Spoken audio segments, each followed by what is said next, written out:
Tonight on To The Point. I'll be seeing the Trump administration in court again for the 23rd time. After the U.S. Senate revokes a waiver to let California ban future sales of new gas-powered cars, why the state is planning to sue, and what this all means for California drivers. New developments: a small jet crashes into a San Diego neighborhood. I look out the window and there's fire all in front of my house. Who was killed as homes are destroyed and dozens were forced to evacuate. The House passes President Trump's One Big Beautiful Bill. What's now in it as the fight in the Senate begins? And champions of hope after surviving a traumatic head injury, how one man is giving back by gearing up the next generation. Good evening. As always, thank you so much for joining us on To The Point. I'm Alex Bell. And as we come on the air tonight, several grass fires are burning in our area. Right now, a fire is threatening structures in Sacramento's Strawberry Manor neighborhood. So let's go ahead and bring in ABC 10's Jeannie Nguyen, who is joining us live from the scene off Silver Eagle Road. Jeannie, what should people really know right at this moment?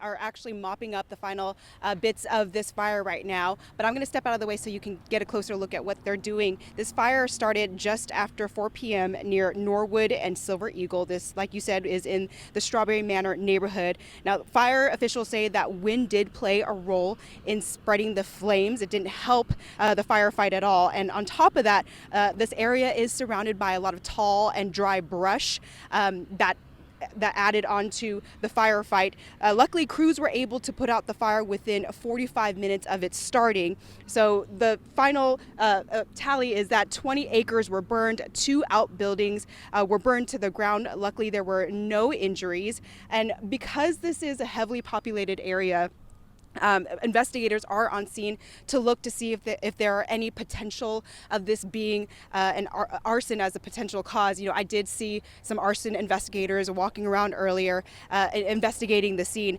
Again, this cause is still under investigation. Again, you can see here crews are continuing their mop up. Some crews are already heading out, but they are continuing the final little bits of the hot spots to address those things. And they urge people who live in these areas that have a lot of dry brush around their homes to create some defensible space as we head into the height of fire season, Alex. All right, Jeannie, thank you so much. We appreciate it. And CAL FIRE is also battling a brush fire in the area of Midway Road and Patterson Pass in Altamont. The fire is currently more than 260 acres. Containment is now up to 60%. Alameda County Fire says preliminary reports indicate the fire may have started near a down transmission line. They say PG&E is on the scene assisting with the investigation. California's ban on the sale of new gas-powered vehicles by 2035 is falling apart. Today, the U.S. Senate voted to revoke the waivers that allowed California to pursue that goal in the first place. And we have been following this journey of these waivers for months now. ABC 10's Becca Habegger shows us California is now threatening to sue. Terrible day for your kids. Terrible day for air quality. At a news conference Thursday, Governor Gavin Newsom accused Trump's GOP of making America smoggy again. What this act did was allows polluters to pollute and pollute more. In 2020, Newsom signed an executive order establishing a goal that 100% of in-state sales of new passenger cars and trucks will be zero emission by 2035. We will be the first jurisdiction in the world to require all new cars to be sold to be alternative fuel cars. Republicans opposed the move, calling it government overreach. But in order to enact the ban of the sale of new gas-powered vehicles, California would need to impose standards that are stricter than what federal regulations allow. So under the Biden administration, the EPA granted California 3 waivers. So Newsom's edict. Last month, however, Republican Congressman Kevin Kiley of Rockland introduced resolutions to revoke those waivers. They passed the House in April and the Senate Thursday. Shameful what the United States Senate did today. All those resolutions need now is the signature of President Donald Trump. If that happens, California Attorney General Rob Bonta says, Make no mistake, I'll be seeing the Trump administration in court. He and Newsom say the way Congress went about revoking the waivers is unlawful. Kiley's resolutions use something called the Congressional Review Act, or CRA. Both the nonpartisan U.S. Government Accountability Office and Senate parliamentarian have said the CRA does not apply here. Overturning their own Senate parliamentarian, overturning their own GAO who said you cannot do this. That's why we're confident in our lawsuit. The CRA has been in place for 30 years. It has never, ever, not once, been used to apply to a waiver. Reacting to the Senate passing his resolutions, Kiley called it a victory. It's a huge victory for sanity. It's a victory for all Californians to defend the basic right to be able to drive a car of your choice rather than one chosen for you by the government. State Senator Roger Nilo's family has been in the car dealership business for more than a century. He says consumer demand should drive the market. We're just into offering people choices. If they want electric cars, we will sell them electric cars. If they want gas cars, we want to be able to sell them those vehicles. Newsom and Bonta say they're ready to file the lawsuit as soon as Trump officially revokes the waivers by signing the resolutions. In Sacramento, Becca Habegger, ABC 10. Both of California's senators are responding to today's vote. Senator Adam Schiff says in part, quote, today's vote will leave millions of Californians with dirtier air for generations to come. And by eliminating the filibuster to repeal clean air provisions, Senate Republicans have set a new standard that will haunt them in the future. Senator Padilla says he already placed a hold on EPA nominees going through the Senate confirmation process. On this vote, the yeas are 215, the nays are 214. With one answering present. The bill is passed. After a marathon hearing on Capitol Hill, President Trump's one big, beautiful bill passed in the House this morning by a single vote. The bill, which helps fund President Trump's agenda, exceeds 1,100 pages. It most notably includes provisions to extend Trump's 2017 tax cuts, lifting the federal income tax on tips and overtime work, increases defense spending, including $25 billion for Trump's Golden Dome, and then $5 billion for border security and $46 billion to resume construction on the border wall. The bill would also slash federal spending by more than $1.5 trillion, including cuts to food assistance and Medicaid, a key point of contention amongst lawmakers. The GOP tax scam represents an assault on the economy, an assault on health care, an assault on nutritional assistance, an assault on tax fairness, and an assault on fiscal responsibility. Freedom Caucus was instrumental in, we held it out as long as we could to get the cuts, as long as we could. The bill now goes to the Senate, where there could be some more changes by Republicans. House Speaker Mike Johnson says that he wants to get the bill to President Trump to be signed by July 4th. New tonight, a California judge has blocked the Trump administration from terminating the legal status of international students, while a court case challenging previous terminations is pending. The order bars the government from arresting, incarcerating, or moving students elsewhere based on their legal status until the case is resolved. They could still be arrested in cases like violent crimes. We know that more than 4,700 international students had their permission to study in the U.S. canceled this spring, including at Sacramento State and UC Davis. Still ahead on To the Point, a deadly plane crash rocks a San Diego military community. Dozens forced to flee as homes went up in flames. Plus, a shooting outside the Capitol Jewish Museum in D.C. What we're learning tonight about the 2 embassy aides that were killed.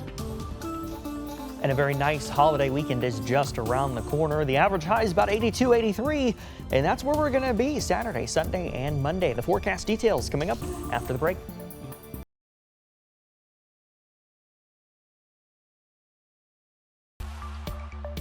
All right, let's get a check of our forecast with meteorologist Brendan Minchuk joining us tonight. Brendan, we had some great weather, and people are going to be able to get outside this weekend, too, for the holiday. Yeah, that's correct. Really couldn't ask for much better weather for the holiday weekend. We made it to 85 today in Sacramento, 89 Stockton, 87 down in Modesto, 87 in Marysville. Quite the departure from the 90s we had yesterday. 78 currently in Sacramento, 78 Stockton, 76 Manteca, 72 in Tracy, 80 in Modesto, 76 Vacaville, 85 up in Colusa, 60s and 70s in the foothills, 60s in the high country. And notice temperatures in the valley running 10 to 15 degrees cooler than this time yesterday. A cooler afternoon and a stronger onshore wind is really bringing those temperatures down. But it is also kind of elevating that fire danger a little bit, even though it is that Delta breeze. We see 30-mile-an-hour winds in Fairfield, 20 in Stockton, 20 in Modesto, 20 in Sacramento as well. But the gusts are closer to 35 miles per hour across much of the valley and Delta. As we get towards about 8, 9 o'clock tonight, temperatures are going to be right around that 70-degree mark. Starting tomorrow off right near 50, a couple degrees cooler than normal in the morning. But then in the afternoon, we're going to continue that trend with being a couple degrees cooler than normal tomorrow. I've got a high temperature of about 81 Sacramento, upper 70s and low 80s across the valley. So again, cooler than normal. By Saturday, temperatures do come up a little bit. We're back in those mid 80s across much of the valley. This particular model is picking up on the potential for some showers in the foothills and parts of the Sierra on Saturday. I'm not necessarily leaning into that, but I can't completely rule out an isolated shower on Saturday for the foothills. A quick passing system just to the north is what's bringing our temperatures down and what's keeping our temperatures right near seasonal all weekend long. But as soon as we get past the holiday weekend, high pressure builds in, and that is going to send our temperatures climbing. For the end of May and start of June, we could see the warmest temperatures we've had so far this year, and we could see our first triple-digit days so far this year as well. Alex. All right, Brendan, thank you.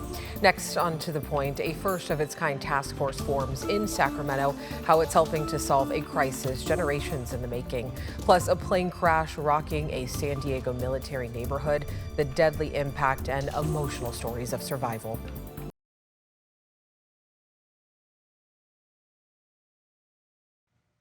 Developing tonight, an investigation is underway after a small plane crashed into a San Diego neighborhood. Take a look at this. Video shows the moment the plane exploded. It happened just before 4 this morning in Murphy Canyon, a large military housing area, igniting more than a dozen homes and cars and forcing at least 100 people to evacuate. There was a crash, there was a big explosion, and I woke up and I looked out the window and there's fire all in front of my house. We yelled for our neighbors. Our neighbors put a gate, a ladder up to their fence. We were able to climb the ladder and jump onto their trampoline to escape. It's absolutely terrifying. And the music agency Sound Talent Group says 3 of its employees died on the private plane, including the agency's co-founder, Dave Shapiro. Authorities say the plane was likely heading to nearby Montgomery Field when it went down. They say the pilot never communicated distress. Tonight, the FBI is calling the shooting of 2 Israeli embassy staffers in Washington, D.C. an act of terror. Perry Russum has the details from Washington. A memorial growing today in Washington, D.C. at the site where 2 Israeli embassy staffers were shot and killed last night. Flowers placed outside the Capitol Jewish Museum, where investigators say a gunman killed Yaron Lashinsky and Sarah Milgram. This card placed on the sidewalk reads, "Yaron and Sarah, we will remember you with love." Israeli Prime Minister Benjamin Netanyahu says the couple was planning to get engaged in Jerusalem next week. Yaron and Sarah weren't the victims of a random crime. The terrorists who cruelly gunned them down did so for one reason and one reason alone. He wanted to kill Jews. Police in Washington say the suspected shooter is Elias Rodriguez from Chicago, heard shouting, "Free Palestine," after the shooting. Free, free Palestine! Video from inside the museum shows his arrest. So he pulls out his keffiyeh and he says, "I did it. I did it for Gaza." Federal agents today in Chicago going inside what's believed to be the suspected shooter's home. FBI Director Kash Patel calls the shooting an act of terror. The Department of Justice will be prosecuting the perpetrator responsible for this to the fullest extent of the law. Hatred has no place in the United States of America. Attorney General Pam Bondi says security has increased in Washington, with U.S. Marshals working to keep the Israeli embassy safe. Everyone is working together as a team. FBI, ATF, our U.S. Marshals are out here trying to protect everyone. But our Jewish community must feel safe. Police say the suspect was seen pacing back and forth outside the museum before the shooting, and the FBI is trying to find out if he has any ties to terrorist organizations. Perry Russum, ABC News, Washington. For the first time in California, a sheriff's department, a district attorney's office, and a tribal government have joined forces to address the crisis of missing, murdered, and indigenous people. A new Sacramento County task force will reopen cold cases, speed up forensic testing, and work closely with tribal leaders, hoping to bring justice to families and visibility to a crisis long ignored. Small rural counties that surround us, they're not very big. They don't have big populations, so their agencies are very small. Where they have a few detectives and no one that specializes in homicide. I've got 3 homicide teams. Cases in Sacramento County will be priority, but the task force is open to expanding and including more counties. The sheriff's office says they are already working on one cold case right now. Next, on To the Point, Champions of Hope, how a life-changing injury inspired one man to protect others.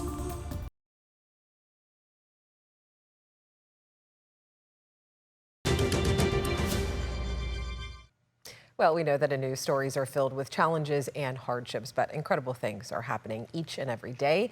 And in our segment, Champions of Hope, we're sharing stories of people who are really making a difference. So tonight, we want to introduce you to a man who is peddling an important message to save people from a difficult path that he knows all too well. Here's Boyd Hubert with the story. All right, nice and easy. It's the time of year when kids in Fergus Falls Slow up to the line. saddle up Stop. as their town makes sure they do so You did fantastic. safely. The bike rodeo. But this isn't Mike Hikas's first rodeo. Yeah, been doing it most of my adult life. Wrangling Minnesota and North Dakota kids to helmet up I should have counted out how many rodeos. It's a lot. because of what went down 43 years ago. And a brain injury happened when I was 18. 18, and a week from starting college on a scholarship. Yeah, not a care in the world. Till a night of celebrating. A friend behind the wheel speeding. This curve in the road. Both of us were drinking. And a Mustang that left the road and rolled. I was thrown through a closed window and landed on the highway. It was a trail about 20 feet where I slid. Fergus Falls youth in critical condition following rollover. The headlines Yeah. and the bag of his hair the hospital handed Mike's mom. She was supposed to give it to the funeral home, and they would have put it back in my head to make me look presentable. All of which led to the hundreds of Post-it notes Use the meat. sprinkled Repot, spider plant, around Mike's home 11 o'clock, KRE. and hands. That's when you were coming in.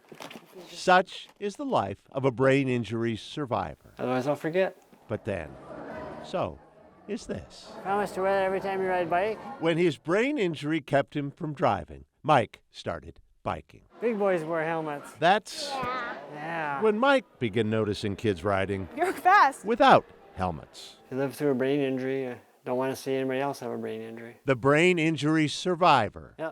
put his mind to it. I started in 1999, and I've given over 22,000 away. It's all helmets. So many helmets, Cost $10 a piece. semis, have pulled into Mike's driveway. Donation containers. Mike places his containers at businesses in and around Fergus Falls while seeking donations from service organizations. And when that's come up short, That's what home equity loans are for, right? a second mortgage for his first priority. I hurt my brain in a car accident, but I got on a bike just the same. He's one of our local treasures. Patrick Hollister, Yeah. who helps run the bike rodeo, Now go through this figure 8. saw last year's headline that Mike was retiring You'll be a safe bike rider. from helmet giving. I need speech therapy. No. No. Yeah, I have a hard time saying no. maybe next year Mike will remember. Retire. But just the same, Want me to buckle it? hedge your bets on this being Wow. his last rodeo. I'll adjust this just for you, okay? Boyd Hubert, KARE 11 News, Fergus Falls. There, now you be safe. Yeah, right. And if you know someone who is making a difference, of course, we would love to hear about it. You can always share a story with us by emailing us at tothepoint@abc10.com. Together, we can keep spreading a little bit of positivity, one story at a time. As always, thank you so much for watching and inviting us into your home. And don't forget, To The Point does not end here. If you want to catch up on any shows or even stories that are featured right here, you can always download our free ABC 10 Plus TV streaming app straight to your TV. Have a great night. I'll see you tomorrow.